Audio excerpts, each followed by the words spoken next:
All right. I didn't know this was a gay YouTube video series. It isn't.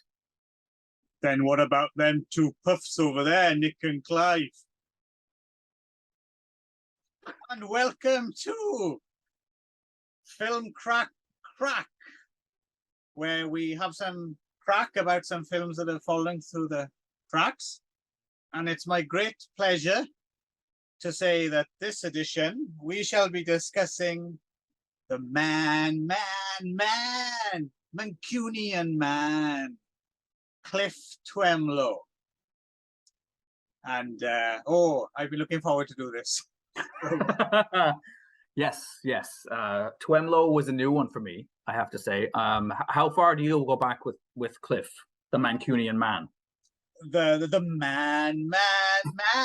Mancunian man, you mean? That's the one. Well, GBH, of course, and yes, well, right. Let us pause here, okay, and take a look at the World of Video 2000 video logo, because it is a thing of great beauty. Okay.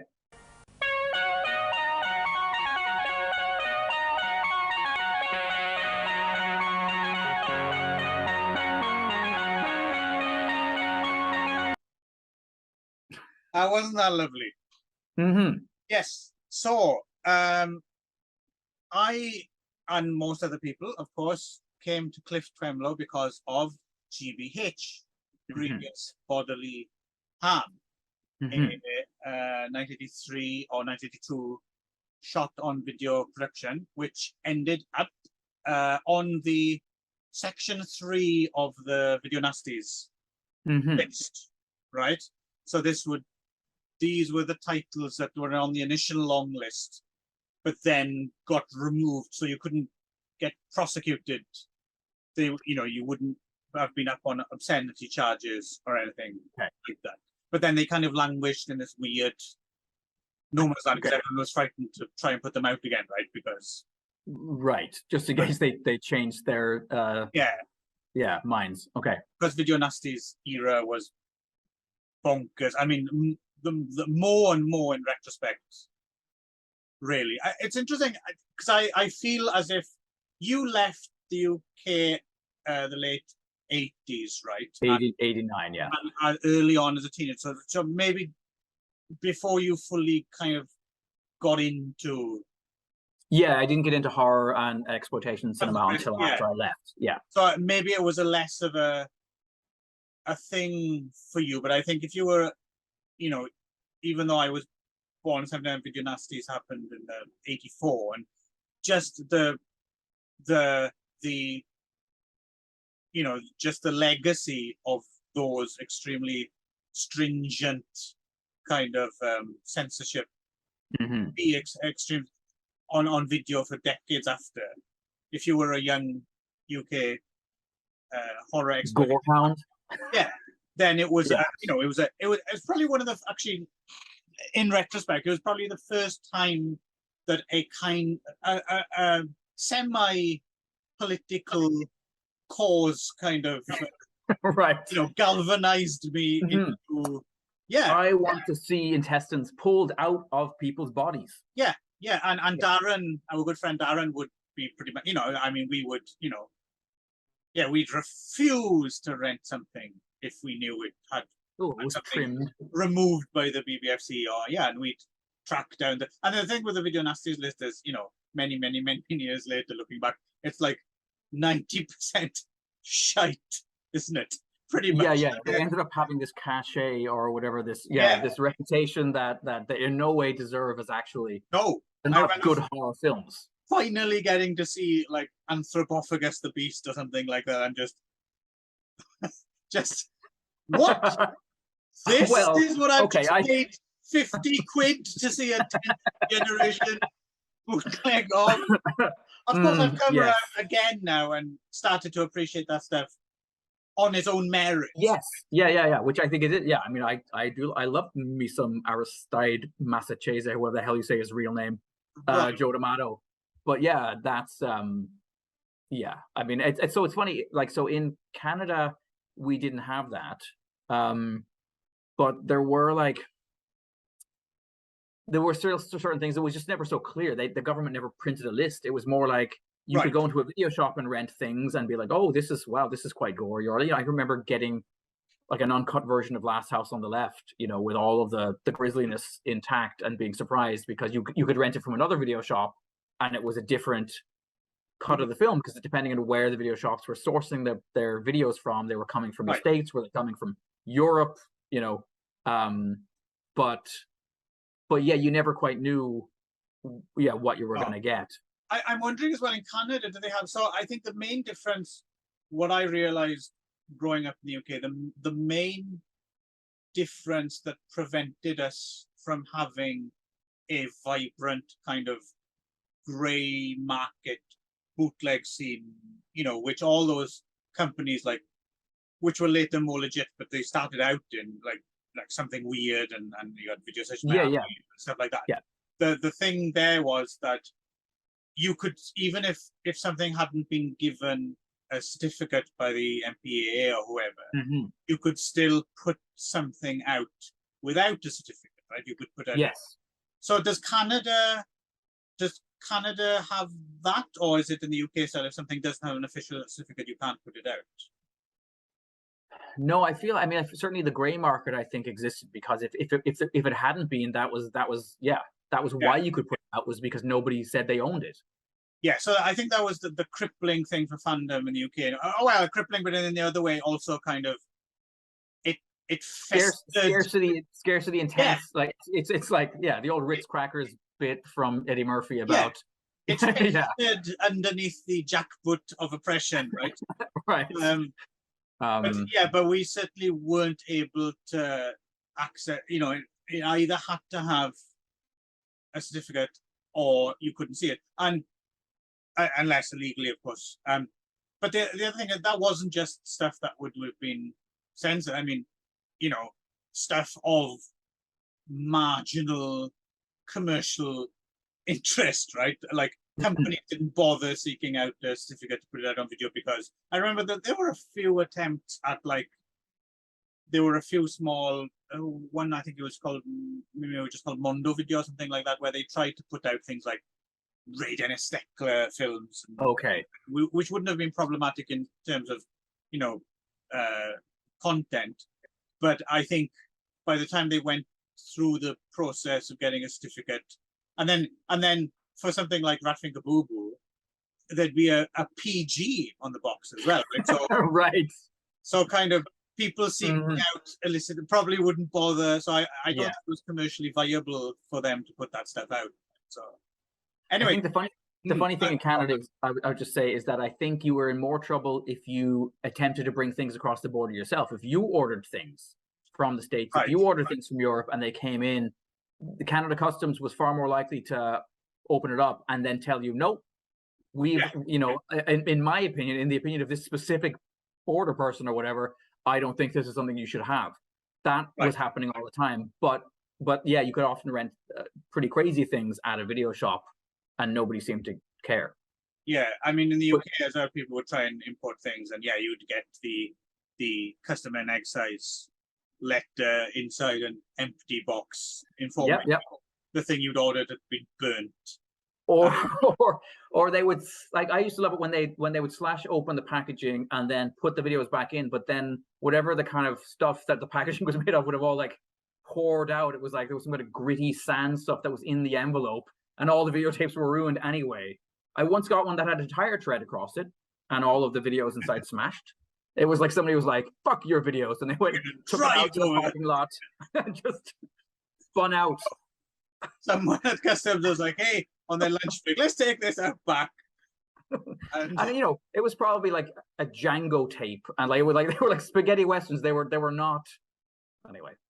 But yeah, so GBH, which is funny, it's not really till quite near the end of GBH that I even was like, why was this ever on any kind of list?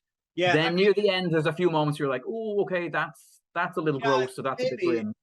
We should mention the reason it's on Ffilm Craic is because you can't get it, right? Like in a legit format, you have to either get the old VHS or seek, digital copies that naughty people have made and putting out online. And that's the case for all three of these to a certain degree that we're talking about. GBH2 seems even harder to get a decent copy of. Well, and then we'll and the other one was. Seems like it might not even have been properly released anywhere, right? It seems like a lot of Twemlow's movies were never properly released. Yeah. I mean, certainly that's why.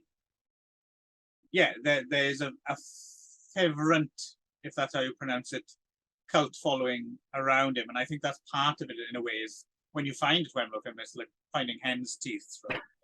Right. And yeah, no, it is one of those things as well. I think in terms of the sensitive of why it ended up on the DPP list, I think it must have been the packaging more than anything else. Twemlow in his blood-splattered white suit, and whatever the tagline is, like more brutal than Long Good Friday or whatever. Friday. Yeah, which is an odd. It's not a gore film, but okay, it's a crime film, I guess. Yeah. Apparently, quite the hit on video as well for those days. A very early kind of shot on video production. GBH. To know more about it, I would recommend. So this is Video Nasties, the Definitive Guide Part 2, put out by Nucleus Films, the sequel to Video Nasties, the Definitive Guide. 3-disc set, and there's a documentary on there called Draconian Days about. So there's the first film out of doc as well, and it's just further kind of a bit more about Section 3. And then it's got trailers and intros for every film on the Section 3 list. And this even more so than, I don't know if you've ever watched the first collection. So that's all the stuff that was on the main Nasties list, which is also great. But this is even better because of how many of the intros are done by people like Stephen Thrower, Kim Newman, Alan Jones. I mean, this is something I check on every now and again when I just want background kind of nostalgia for my drinking. I've watched the intros to some of these over and over again, and I don't know why. It's just one of those things I get a kick out of them. So the one for GBH is by C.P. Lee, and it's a great intro. But unlike some of the other intros, he doesn't really get around to why it might have been on the list. So I suppose that remains a bit of a mystery. But I'm guessing. There's one part where somebody gets a glass in the crotch, right? And that was the one scene where I was like, okay, given how squeamish they seem to be. Yeah. And in that whole heightened hysterical environment, this videotape that basically just goes seems terribly irresponsible for people out for those kind of things, right? So no, we're not having any of that. So C.P. Lee was famously a member of Alberto Elastro's Paranoias, the hit, what was it called? Head Down, No Nonsense, Mindless Boogie, right? Their only hit. Bang your head on the wall. Good song. Yep. So he wrote he died unfortunately a few years ago, C.P. Lee, but he also started the Cliff Twemlow Appreciation Society Facebook page. Okay. Which I think is now, I don't know if it's moderated by, but Gav Crimson, hello, Gav, who we'll talk about more a bit later. Another Twemlow enthusiast is an active one. So C.P. Lee wrote the book on Cliff Twemlow, The Lost World of Cliff Twemlow, which is, I suppose, where most of the information we have from him is sourced. And quite amusingly in this intro as well, he refers to him as the Orson Welles of Salford. Okay, yep. And it's a nice little intro. He gives a nice little potted history of Cliff Twemlow. So we should probably kind of get this out of the way. So officially born in 1933, but I think actually born in 1937. Okay.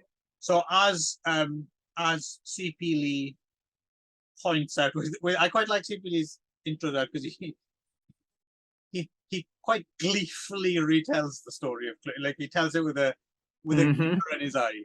And so, just to do this the wrong way around, he died relatively young, if C.P. Lee's calculations are correct, at the age of 55. Yes, yeah, that's what it seems like from my reading, yeah. In 1993, and the reason being, so apparently he added 5 years onto his age, and I don't know if he did this from the beginning, but he definitely did it towards the end of his life, so he could enter a what was it called? Something like a, you know, Granddad of the Universe competition, or something, like over 60s in particular shape. You know, much like I'm sure we'll be at the age of 60. Oh yeah, yeah, no question. So and he added 5 years to his age, so he wasn't even 60, and still came second. So apparently he was, because he was obviously a competitive man. Yes. Apparently took to using huge amounts of steroids. Oh, shoot. Okay. Yeah, had a heart attack and died before he even reached 60. Oh. Yeah, so that's how Cliff Twemlow ended up, unfortunately. Okay. But yeah, so born in maybe 1997 in Ffilm, and so yes, if you want to know some of his life story, you need to read Tuxedo Warrior. Yes, his autobio, which I have. You can seemingly get a Kindle of, so I'm definitely. It's something I've added to my list of things to get to this year, I think. Yes, I just finished reading it myself. Oh, okay. Yes, excellent. I did 2 bits of reading. I'll get to the other one in a bit because while we do this potted bio. But yeah, Tuxedo Warrior is I mean, unlike the other book, I did read it all the way through, and it's definitely in Cliff Twemlow's voice, that's for sure. Yep. I mean, I wouldn't recommend anyone other than if you're already a Cliff Twemlow fan. I wouldn't go anywhere near it. But if you're already bitten by the Twemlow bug, it's a very brisk read. Okay. Yeah, it's a very short book, and it talks about how he became a bouncer in, I think, Morecambe first, and then he went up to Scotland, and then he came down to Manchester. So confusingly, right? There's a movie called Tuxedo Warrior, which is not actually an adaptation of that book, but does have Cliff in it, playing not himself, but playing another character called Chaser. And then GBH is more or less, I mean, not exactly, but is closer to being an actual version of his life. So in the interim, before we get onto his movie career, then we'll talk about that. So we should explain as well, the other thing he's kind of renowned for was being a songwriter, right? See, this is how I know him, and apparently I didn't know this until was reading the Wikipedia bio thing. Is that he does a song that's on the soundtrack to Dawn of the Dead. Because I'm a man. Yeah, that's the one. Yeah. And so as I was like, holy crap! And then actually, there's a pretty good Johnny Cash sound-alike song in GBH as well, which I mean, all the music at GBH is him too, right? So yes, under the name John Agar. Yes, all names to choose. But I like John Agar, so but yeah, so apparently he was very much a non-musician in a way. He didn't play any instruments or anything, but just he used to go around humming tunes into, he had like a personal tape recorder or DAT recorder or something, and then he'd get musicians to, so he was quite a good kind of, autodidactic kind of just arranger and composer and stuff. And he ended up, a lot of stuff ended up, he did for the DeWolf library music company, right? So which makes sense how it would end up, because anything that wasn't done by Goblin in Dawn of the Dead is library music, as George Romero tended to. Yeah, and a lot of his stuff, a lot of Cliff Twemlow's stuff would have ended up gracing lots of TV and movies over the years.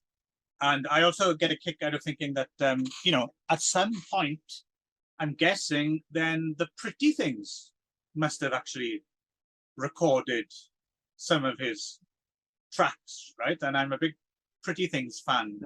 Well, so just the idea of the Pretty Things in the studio doing Cliff Twemlow compositions kind of puts a smile on my face. But he was also a a paperback writer, right? And as well as Yes. Warrior, he wrote a couple of horror paperbacks. The Pike, right? Pike is the one I attempted to read. Okay, yeah. I read reviews or plot synopsises, and none of them made me particularly excited about trying to give it a go. No, almost turned into a film as well. I'm not sure if Joan Collins? one. Yeah. I mean, to be fair, it's no worse than something like, what was the fucking one we read last year for Squelch? Yes, Or, yeah. As the insect or horror nature attack paperbacks go. I mean, it wasn't awful, but it was.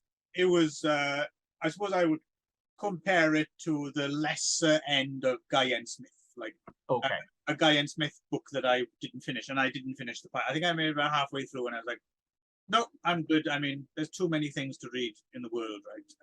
And it's not a very long book, but yeah.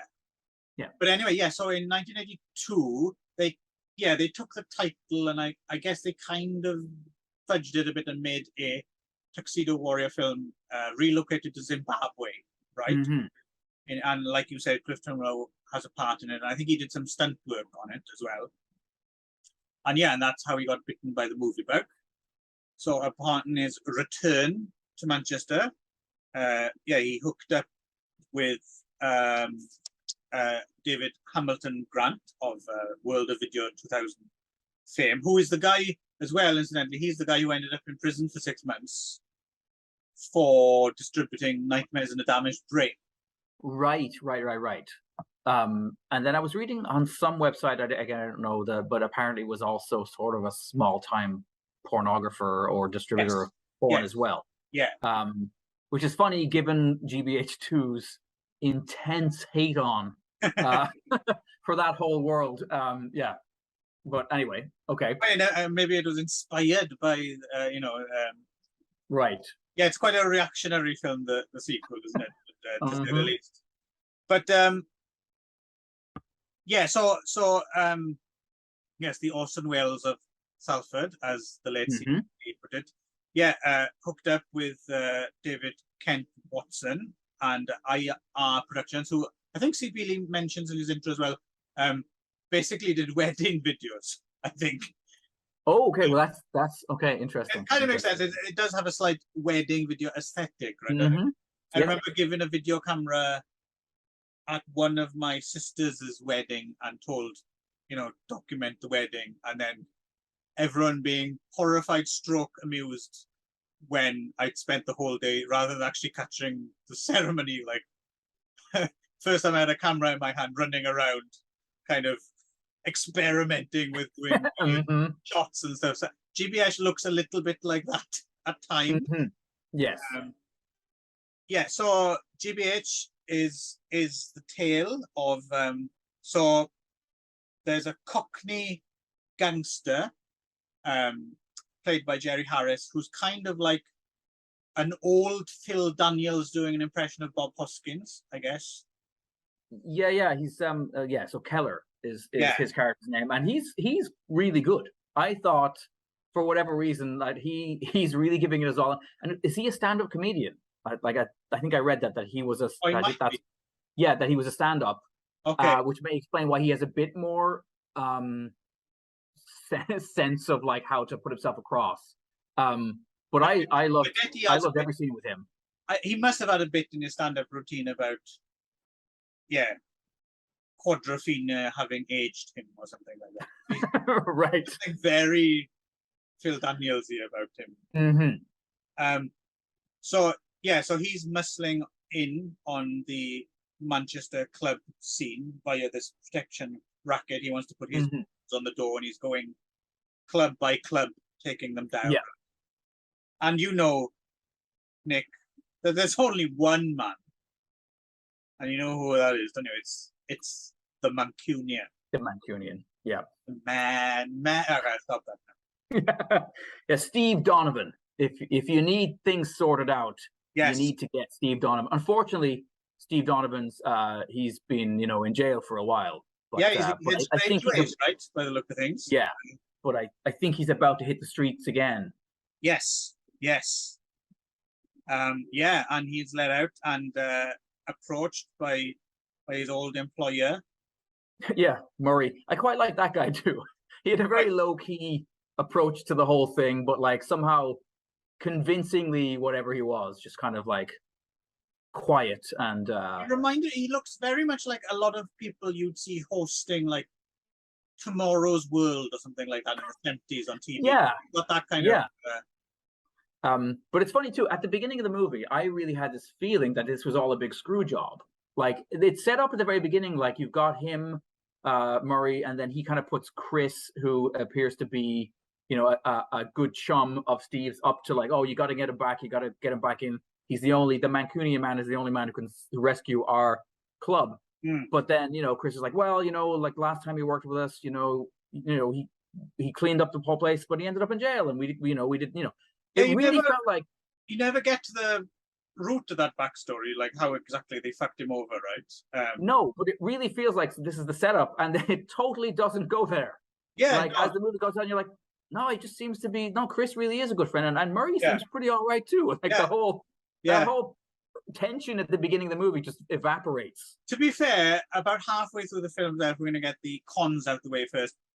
It does totally lose sight of the plot for a while as well. Right? It just meanders about to them getting drunk and getting into fights, and we meet Big Nick Rafferty, another film. Yes, yeah, who's apparently in a bunch of other stuff. Nick Rafferty, when he's had enough to drink, is one of the endlessly quotable lines in this. Yes, and he's not bad.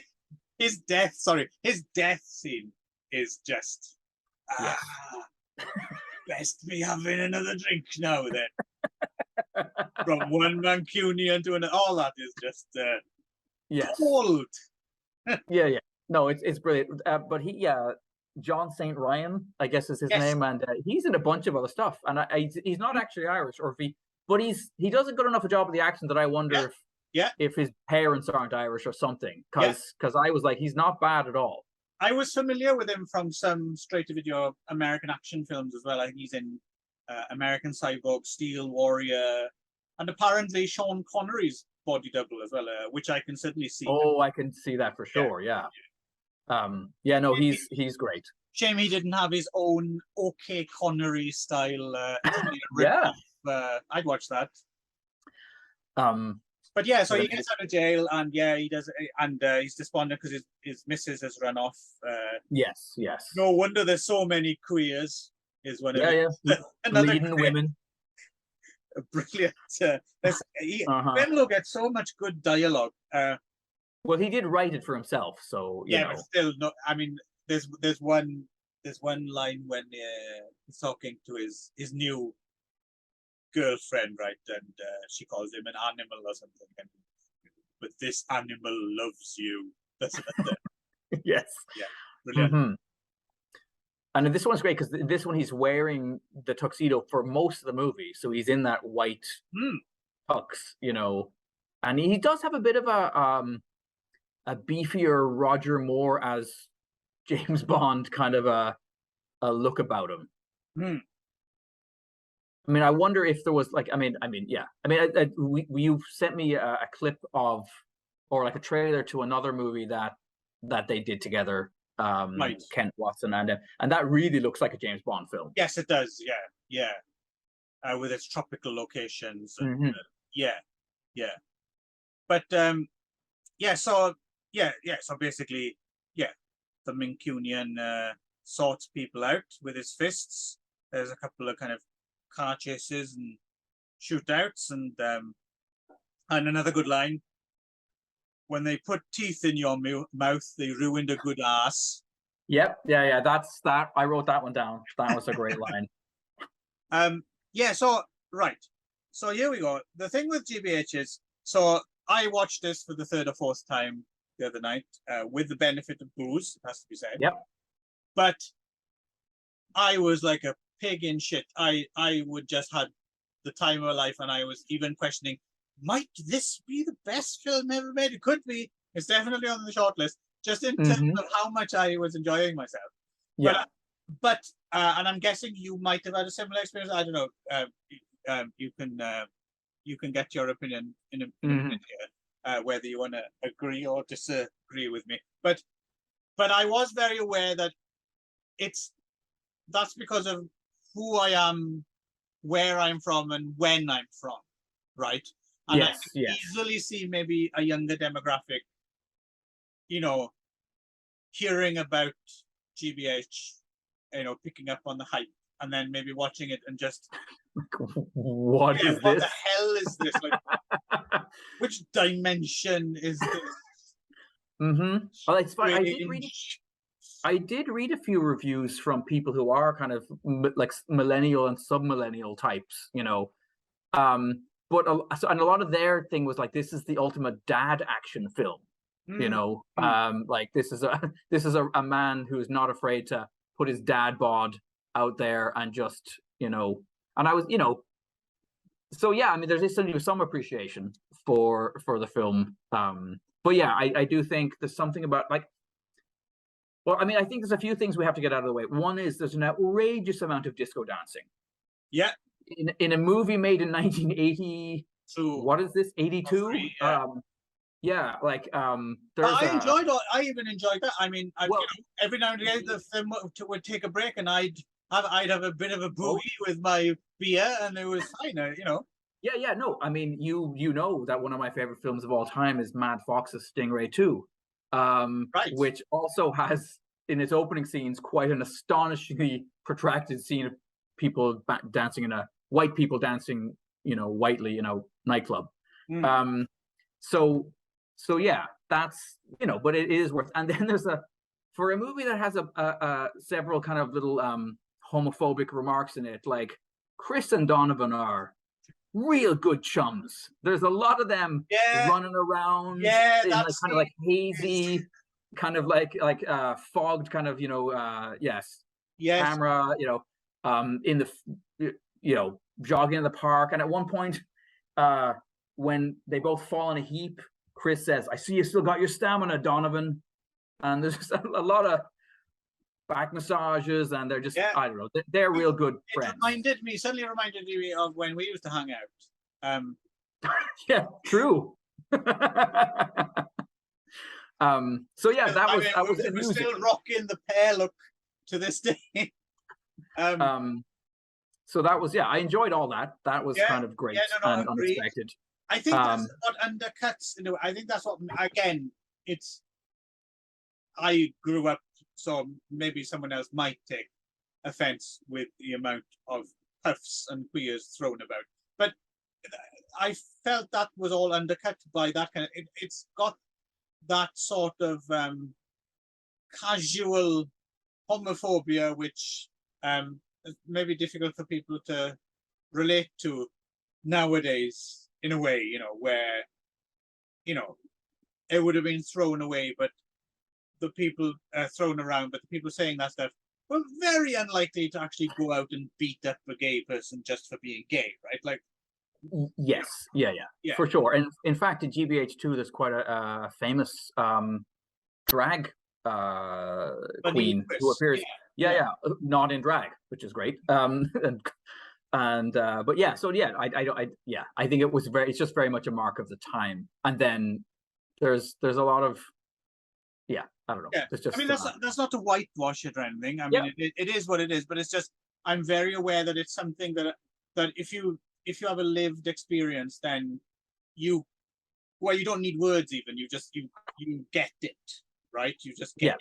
Well, I'm wondering if younger people would have a bit more trouble with that stuff. Yeah, there's just some very strange things as well, like the giant teddy bear in the bed that he talks to when he's there by himself.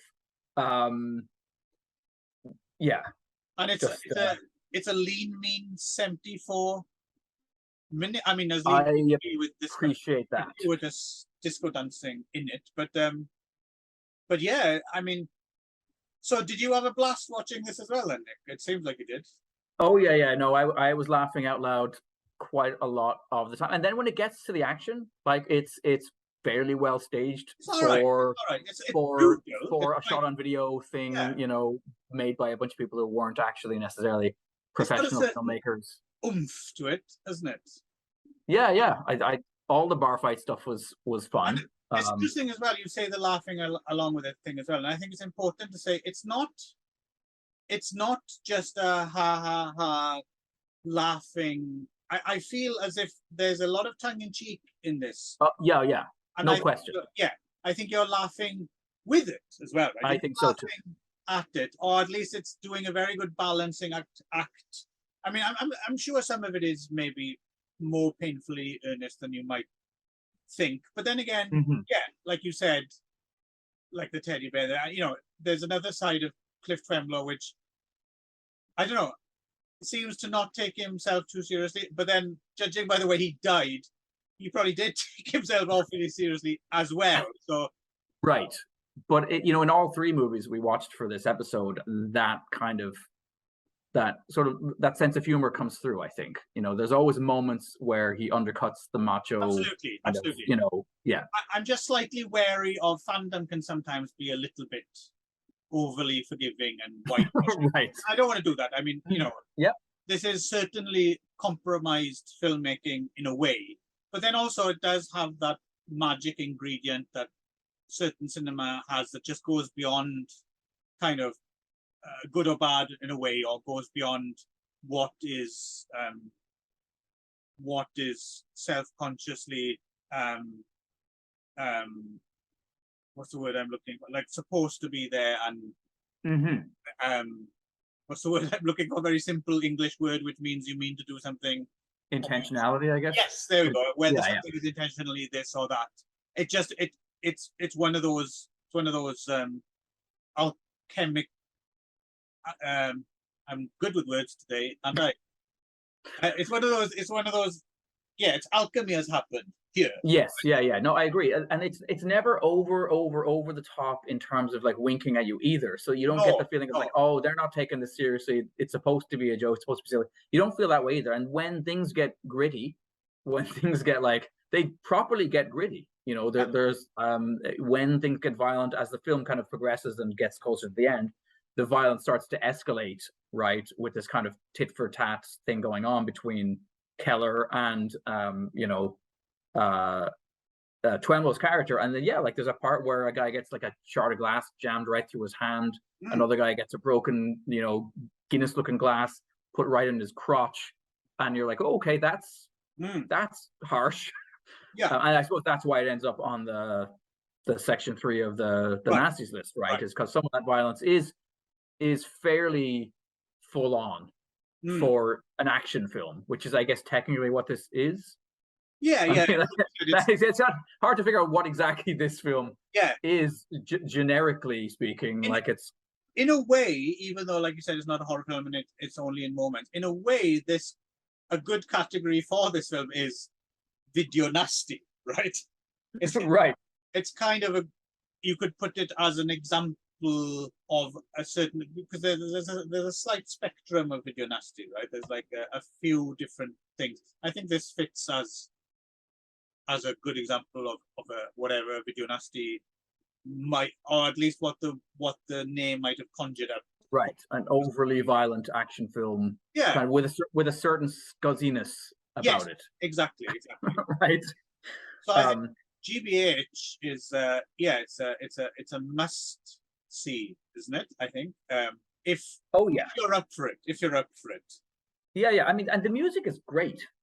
Like the music is really great. I mean, that really took me aback, I suppose, because I mean, the word Renaissance man is thrown around a bit when it comes to Twemlow because of the writing, the acting, the music, the rest of it. But in fairness, like the songs are all good. Like, the music is quite propulsive in places, and that Mancunian man song is fantastic. And unlike a lot of culture vultures like ourselves, he did actually go out and do it, right? Yes, yeah. He's not just talking about it. I mean, that's the other thing. I mean, and with all of the movies we're talking about today, it's the fact that like they're all a labor of love. They clearly weren't made to make him a whole bunch of money. I mean, maybe there was the hope they would make a bunch of money, but that didn't happen. And yet he went on undaunted and was like, no, let's do another one. Yeah.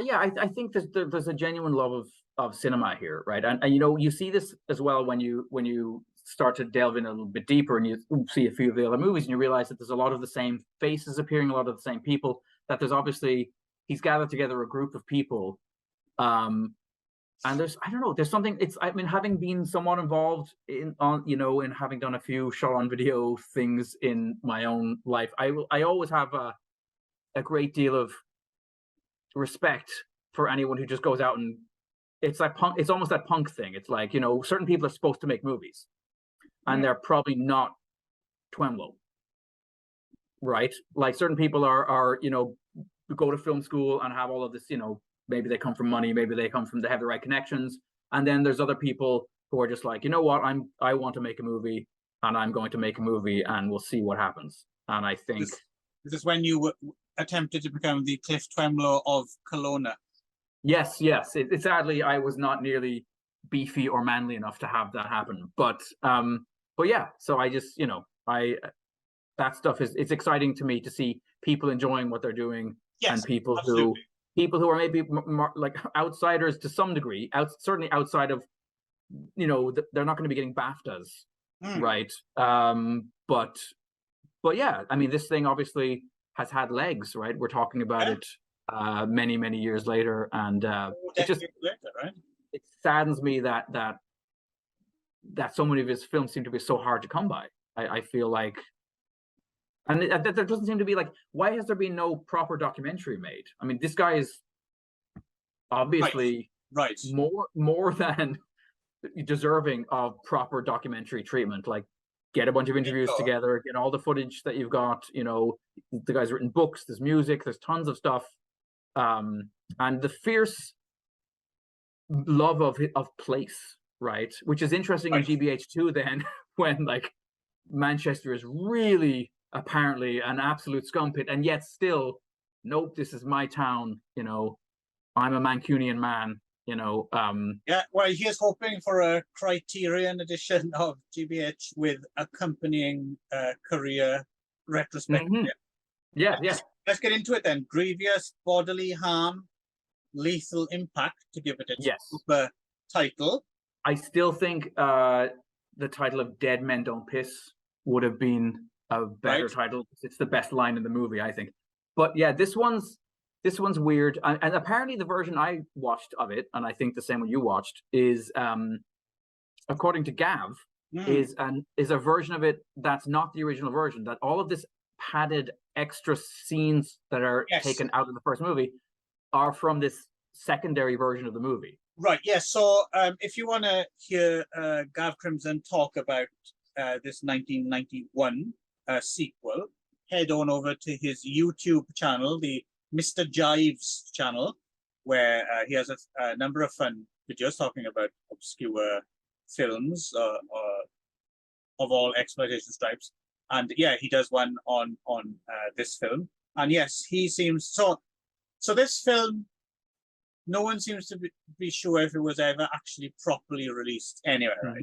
And Gav's video, which he recorded a few years ago now, was about a copy that he sourced from someone who was actually in the film, right? Dave Powell, who was in the first one as well. And he had some sort of third or fourth generation, like which he copied for Gav Crimson. And yeah, it seems like he had a version missing, or at least hadn't been done for it yet, all the lengthy flashback footage from the first film. Like he says, like in Hills Have Eyes 2, right, which is the version we saw, which is on YouTube, which runs a punishing 110 minutes and is a horrible, out of sync, quality version. Squishy, muddy looking, digitally blocky. Just you have to kind of watch it with the YouTube screen like shrunk down. If you try to expand it to fill up even your whole computer screen, you actually lose the image. I can't imagine trying to watch it on a full size like flat screen TV. You'd just be like looking at soup. And then the most frustrating part for me is just that, like, not just that there are these flashbacks, but the way they're done, which is they're superimposed over the top of. It is the worst possible. Like a double, like back in the old days when you would get your film back from the chemists and you had accidentally double exposed your photographs, and you were like, oh, that's that they do that deliberately. Yeah. And Okay, same point. Jerry Keller's back, and he stops, and it freeze frames on him thinking, I guess, and then layered on top of his face is footage from the first film, which goes on forever, and then it kicks back into the film, and then a few characters remember things from the first film. It sounds as if the version Gav's talking about in his video sounds like it would work a lot better. I think so. Stripped down. I think so. Yeah. Although he mentions as well the version he has is such bad quality that it switches from color to black and white. Black and white, yeah. And that not being an artistic choice. Yes, just a fourth, fifth generation VHS dub. And the other version, the major difference between his version and the version we watched, well, I think the version he watched ended up with the third film, which was to be the projected third film, which was never made, which is to be called Shades of Violence, is announced. Yes. And I don't think it was announced on the we saw. I don't think so, no. I'm guessing it might have been put together after the fact, after Twemlow's death, maybe, or yes, I would think so. Yeah. So there's two versions of these. One very easy to see, or rather very easy to not see properly on YouTube. And then I don't know where you'd get a copy of the other version. I'd quite like to see the other version, I think. Yep, I think so too. I mean, a trimmer running time would definitely help, I think. Because this one is mad. This film is in some ways more mad than the other one, because here the tonal disparity between, which there's definitely some of that in the first one, right? Of between the kind of lighter stuff and the comedic stuff, and then the youch, like he just jammed a thing right through that guy's hand. I should say I have a line written down from the first movie here that was one of my favorites. Turn around real slow or I'll blow your angers off. Yeah.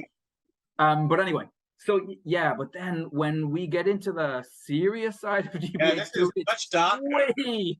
Way more serious, and the violence is actually considerably amped up as well. Yeah. Like the some of the stuff like this, there's the scene where a guy gets his nose basically bitten off and Twemlow spits a chunk of it out. Yeah. And you're like, holy crap. The shotgun up the asshole is another. Yep.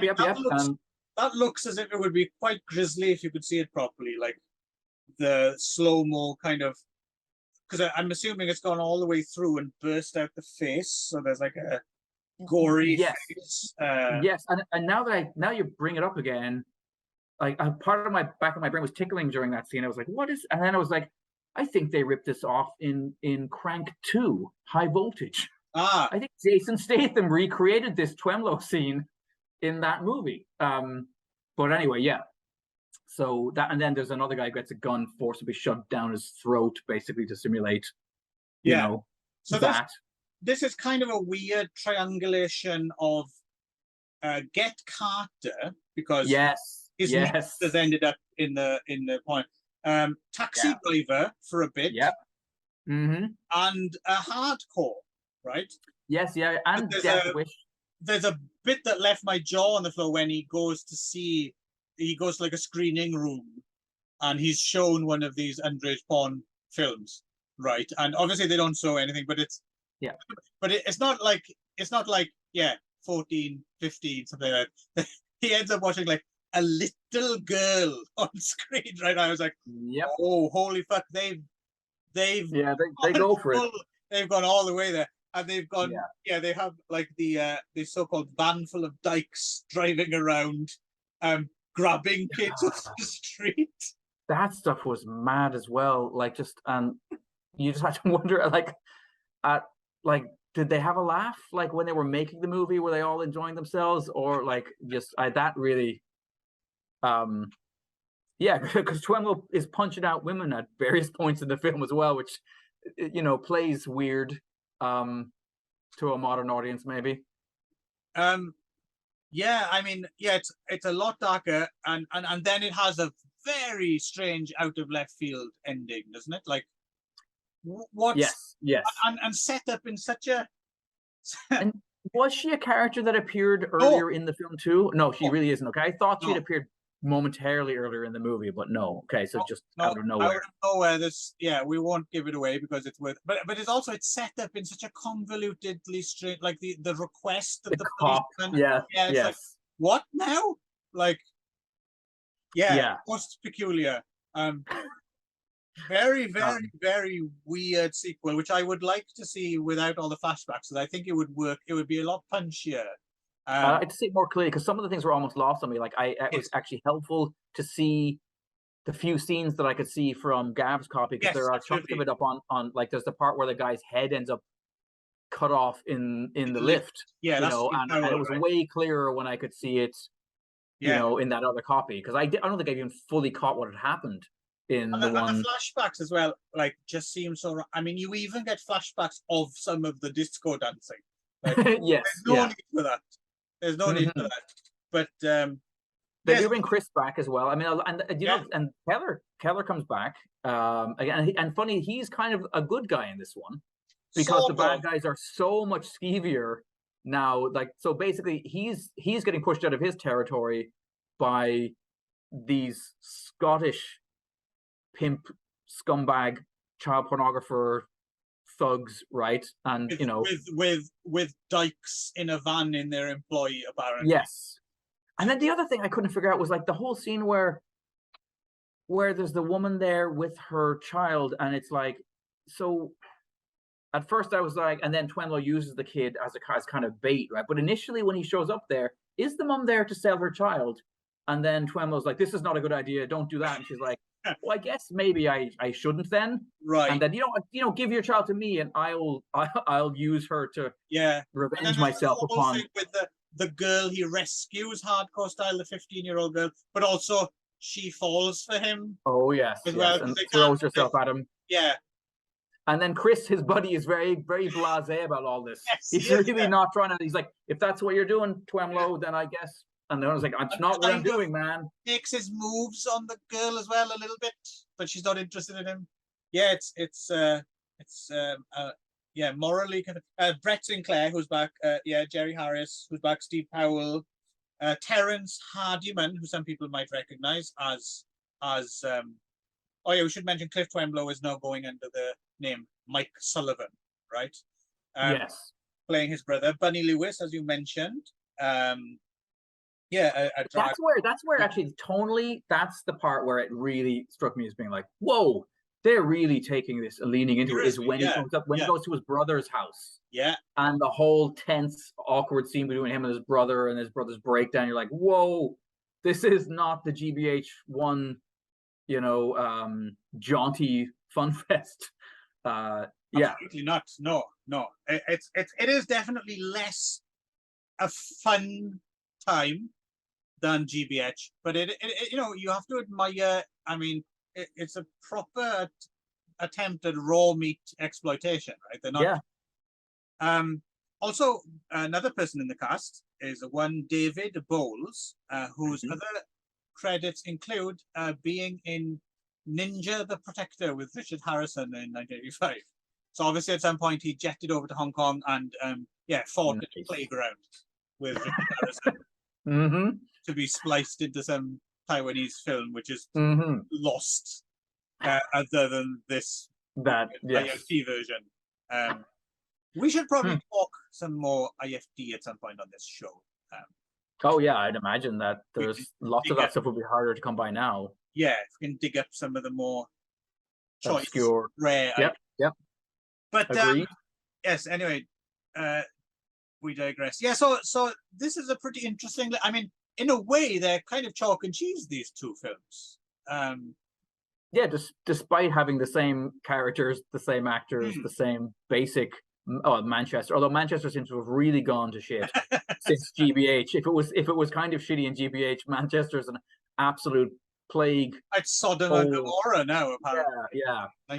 You know, actually, funnily enough, in Gav's review of it, he does say that at the time, when he first saw the movie, he was like, "Wow, this is crazy scaremongering," and then post some of what's come out in England about high level people involved in that kind of activity, it is kind of like, oh, you know, it reminds me of that, you know, when Johnny Rotten famously went on the radio back in what 78 and outed Savile, and you know, that never made the air, right?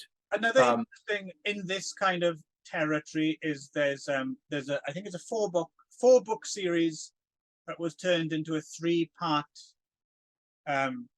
TV movie series, the Red Riding films. Okay. I don't know if you've ever seen those. No. Those are kind of interesting as well, because they have this very grim, seemingly knee-jerk reactionary conspiracy theory. Because the guy who wrote those books, I forget his name now, but the guy who wrote The Damned United. He's very much a James Elroy. Okay. Who's also slightly guilty of again, like James Elroy. Those books are like, on the one hand, you think, this is, you know, come on now, but then also there's a glimmer of truth there, kind of. And certainly post the Savile allegations, and that there's a couple of documentaries come out, right, about how lax the police were when it came to finding the Yorkshire Ripper and all that stuff. So sadly, some of that stuff does seem to.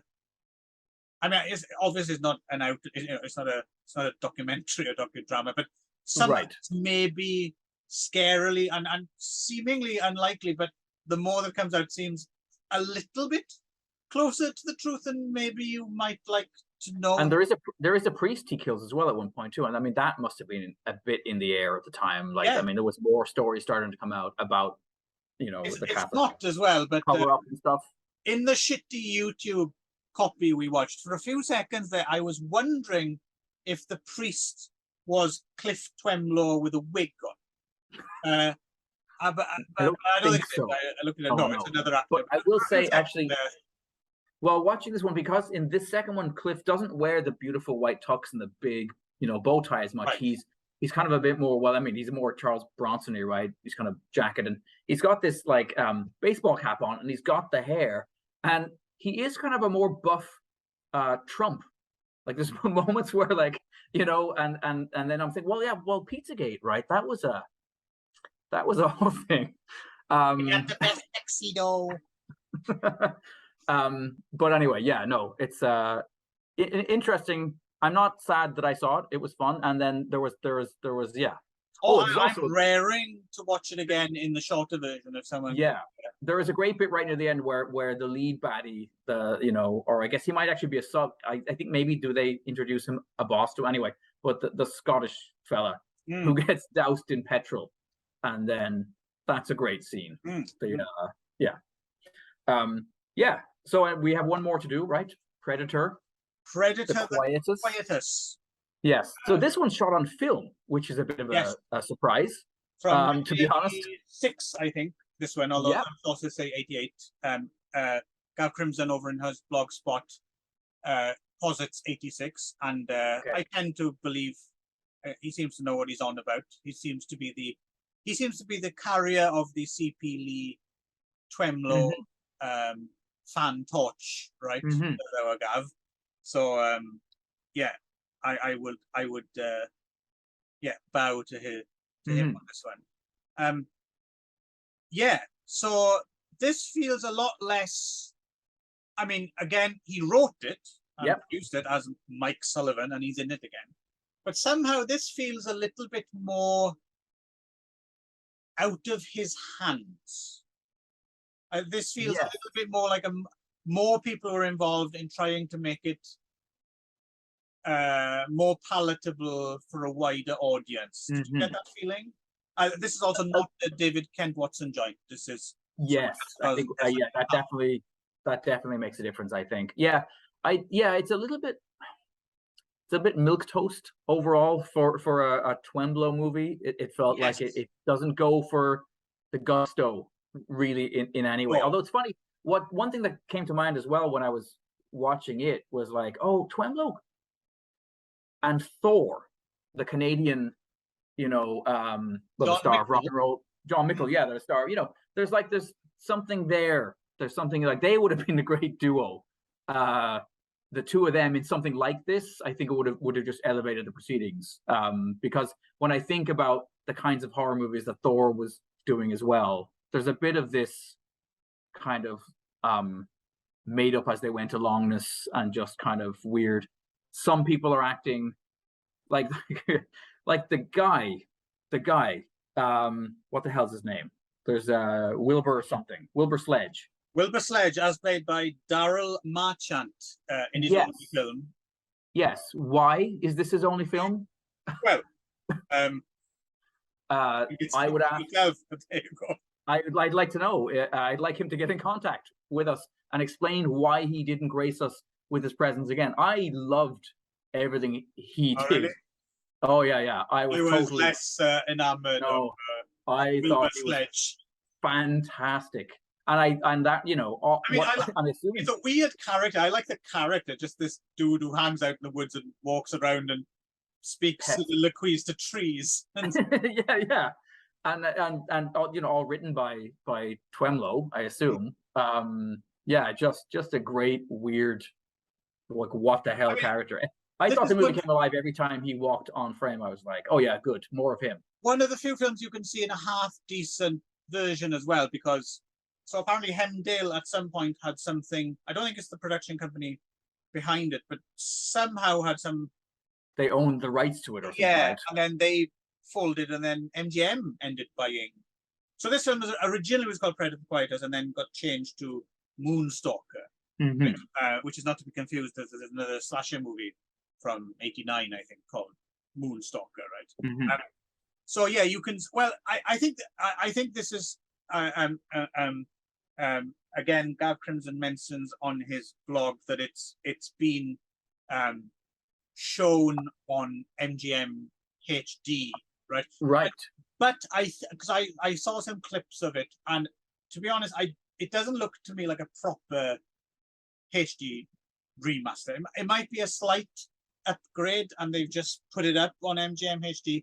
But I don't think that didn't look like a proper high def remaster of this to me. No, and what was it? Was it shot on? I mean, it must be shot on 16, right? That can't be. No, I'm thinking it must be 35. Really? Okay, because it's pretty hard to make out. I mean, it does beg for lights.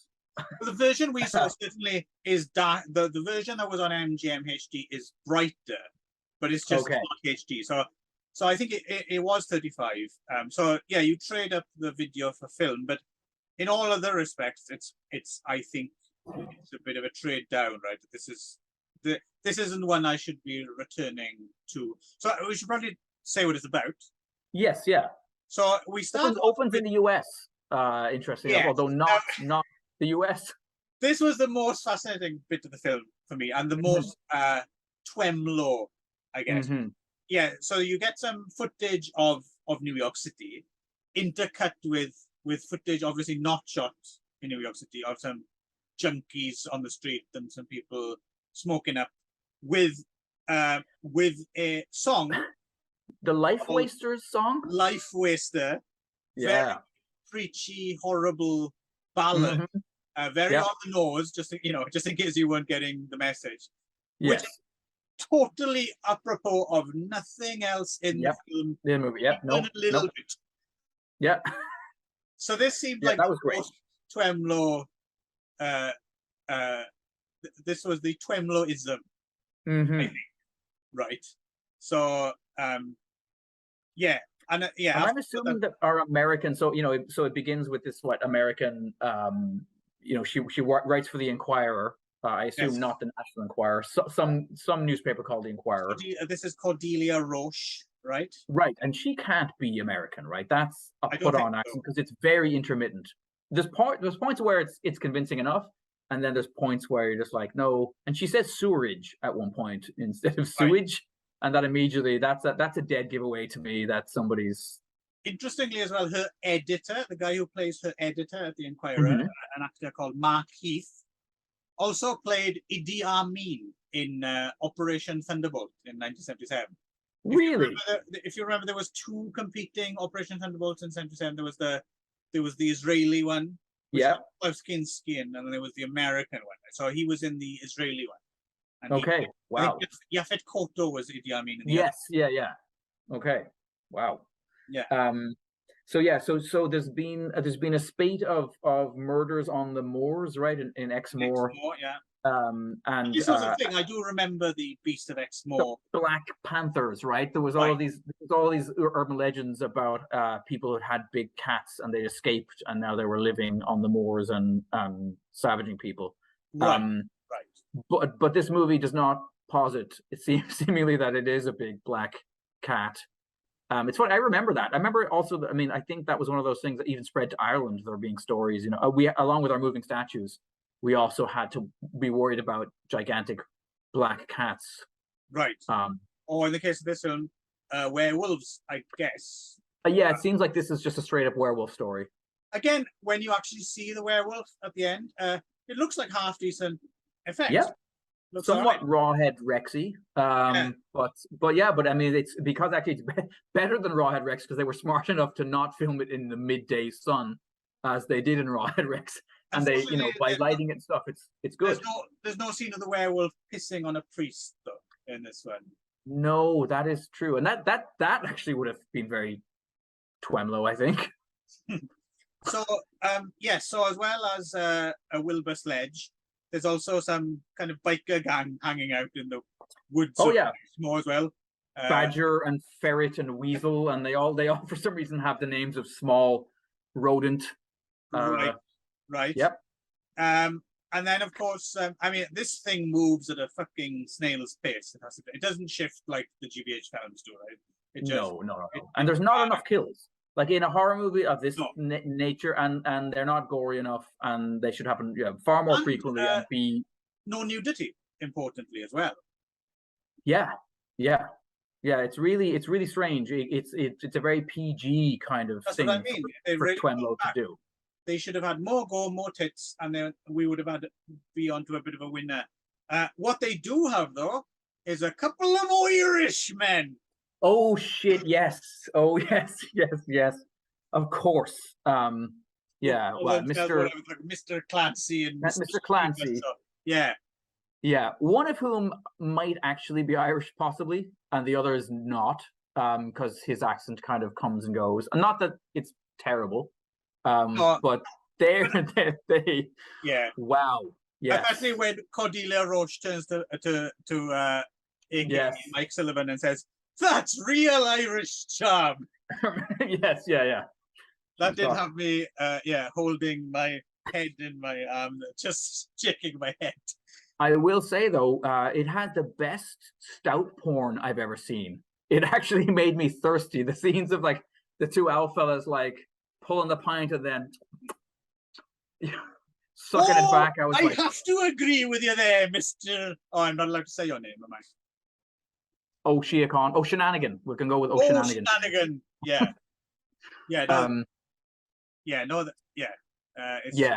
were stunned, and particularly dead as well at that point. Like that scene in the pub goes on forever, right? Oh, you must be Irish with a name like that.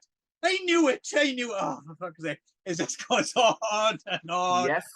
And then when they come back and they're in in the woods and they bump into each other, it's like right out of a bad 1930s comedy movie or something. Just, yes. Wow. And it's funny, like, I wonder, do all of Twemlow's movies have these hideous Irish stereotypes in them? Because, let's face it, Rafferty was definitely, drunken Irish definitely seems to be... Don't be telling Big Nick Rafferty is a stereotype. Exactly. But anyway, you know what? That stuff's all great. In fact, I didn't mind them at all. I think that I probably enjoy that stuff more than I should. I'm always happy to see a horrifyingly widely brushed, crappy Irish stereotype. To be fair, they're not. They're not irritating. They could have been irritating. They're not irritating. It's just, come on, film, get on with it. Yes, get to the horror, please. Yeah, between them and fucking Wilbur Sledge and I liked Wilbur Sledge. Yeah, Gav seems to like Wilbur Sledge. His charm bounced off me somewhat. I have to Okay. admit, But no, and then the end of it's very unclear and very unresolved and very unsatisfying. And then it did make me wonder though, because there's another movie, right? Which, The Eye of Satan, which is that also based on one of his books partly or not? Or did you just write the script? Okay. But he plays another mercenary called Cain in that one, who has these glowing yellow eyes and stuff. I have a copy of Eye of Satan, and if you're up for it, Ron. Yes. Nick. Yes. We will get to it. Part 2. We will get to it for sure. If we can find that frickin' whatever that James Bondy Caribbean looking thing is. Yes. Or what's the sci-fi one? Fire Star First Contact or something like that. Okay, I'll keep digging. You keep digging. Maybe Gav might know where some of these things can be found. No, I'd happily do some more Twemlow. Yeah, it is a fudge. Yeah, I don't mind spoiling this because it's bollocks. So basically, it's supposed to be a double twist ending, and it turns out that Weasel or fucking Muskrat or Ferret, was actually the werewolf, and then of course, oh no, it's not, and but the thing is, it's such a because basically the werewolf's attacking Twemlow, and then cut to him being taken to a hospital in an ambulance, waking up, and everyone going, "Oh, nice one, Cain, you killed," which we don't even see. We don't even really see defeating the werewolf, right? And then they're explaining how the werewolf was unmasked as, Rat Boy. But we don't see any. It's like there's a bit missing or something. Yes, yeah. It's like the Scooby-Doo ending, but without even like the usual. Without the unmasking, no. Yeah. So it's strange. So then the double twist when it turns out to be it doesn't work either because you haven't been really convinced otherwise. Yep. Yeah. You just, in fact, when they're talking to him in the hospital and Kane's going, "No, the real beast is that." You're just thinking, yeah, he's right. Of course it is, because we didn't see anything. Like, what are they talking about? Because we didn't see that. Yes. Yeah. They've been eating some omelette that Wilbur Sledge made. With some mushrooms. Mushrooms, hallucinating. He's gaslighting them, that Wilbur Sledge. Yeah. As I said, I enjoyed him. I enjoyed Mr. Clancy and whatever the other one's name was. But overall, I can't see myself ever watching this again. But I can definitely see myself watching GBH and GBH2 again. Regularly, I think, once a year. And if I might, Clive, if I might. Clive, this is my favorite time to become sentimental. Between darkness and light, you get to thinking of all the mistakes you've made, all the good time girls you've screwed. You begin to wonder what it's all about. The end of the evening, the last drink. Some girl singing her heart out through the speakers. I reckon you and I are pretty special people, Clive. We work our arses off making these video podcasts while the rest of the world plays.